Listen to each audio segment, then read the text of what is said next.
Hamilin juga lebih ODGJ nih kayaknya. Udah dipegang itu hamil.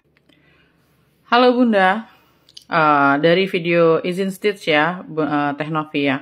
Terima kasih sudah menginspirasi ya, terutama buat saya yang bisa saya sampaikan kepada pasien-pasien atau bunda-bunda pejuang garis 2 lainnya.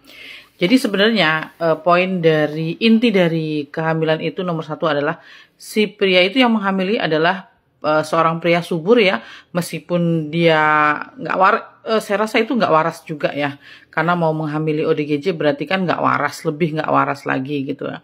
Tapi yang kita bahas adalah tentang subur nggaknya seorang pria. Jadi itu yang menghamili adalah pria-pria subur, karena itu biasanya pria-pria yang hidup juga di jalanan ya.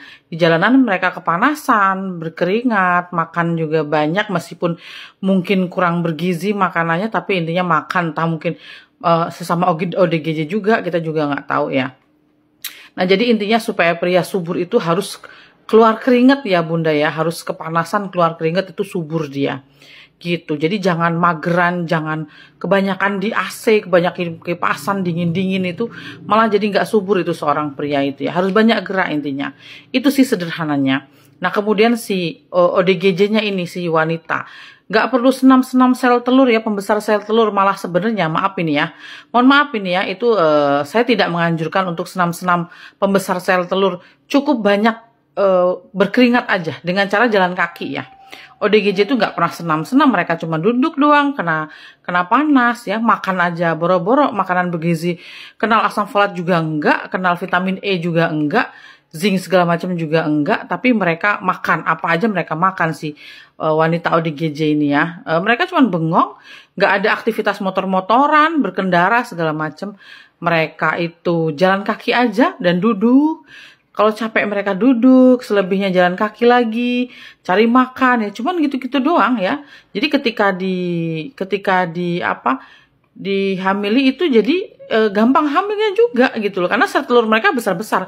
Mohon maaf nih, nggak perlu senam-senam yang sebenarnya malah justru bagi saya ini berbahaya untuk senam-senam pembesar sel telur atau aktivitas latihan pembesar sel telur itu sebenarnya buat saya nggak perlu ya, karena intinya kita hindari unsur dingin, kemudian banyak makan, berkeringat dengan cara yang aman ya. Jadi ya itu berjemur aja sama jalan kaki gitu aja.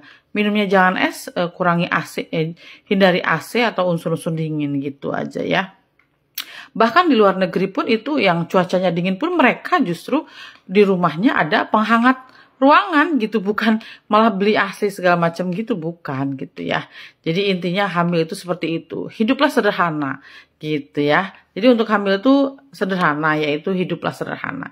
Jadi kenapa terjadi azoospermia dan lain sebagainya ya, seperti yang saya bilang penyebabnya ada 3 gitu ya. Jadi salah satunya adalah sumbatan itu ya karena gaya hidupnya ya. Gaya hidup si seorang pria tersebut tidak baik gitu ya Bunda. Tetap semangat, kalau selagi seorang wanita bisa haid itu insya Allah bisa hamil gitu ya Bunda.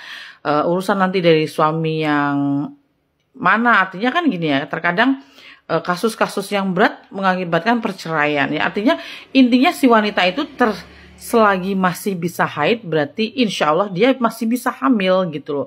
Dia subur-subur saja gitu si wanita itu. Justru dari pihak si prianya inilah yang harus diobati, itu kebanyakan seperti itu ya Bunda. Hindari kegiatan yang beraktivitas fisik, menekan perut, mengguncang perut, itu hindari ya untuk wanita-wanita yang suaminya sudah subur-subur dan sudah siap untuk membuahi.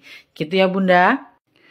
Oh iya, sekedar informasi, saya juga tidak pernah melakukan senam untuk pembesar sel telur.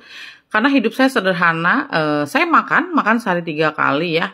Minum air putih biasa yang banyak, dan saya cuman ketika anak saya 1, 2, 3, saya hamil anak ke-1, kedua, dan ketiga itu, kegiatan saya cuman mengerjakan aktivitas mengetik ya. Saya tidak berkendaraan, wirawiri enggak. Bahkan ke pasar pun saya jarang, karena dilakukan oleh bapaknya anak-anak gitu ya Bunda. Jadi saya nggak pernah senam-senam ya Bun.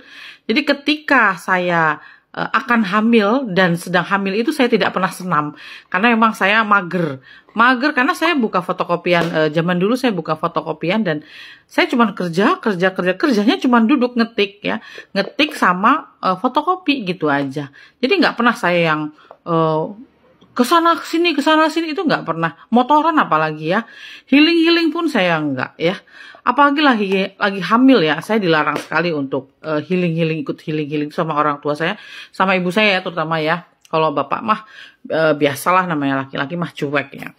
Jadi yang banyak melarang itu ibu saya. Ketika saya memang di rumah aja, saya kegiatan cuma di rumah aja, biasa-biasa saja gitu ya. Semoga menginspirasi.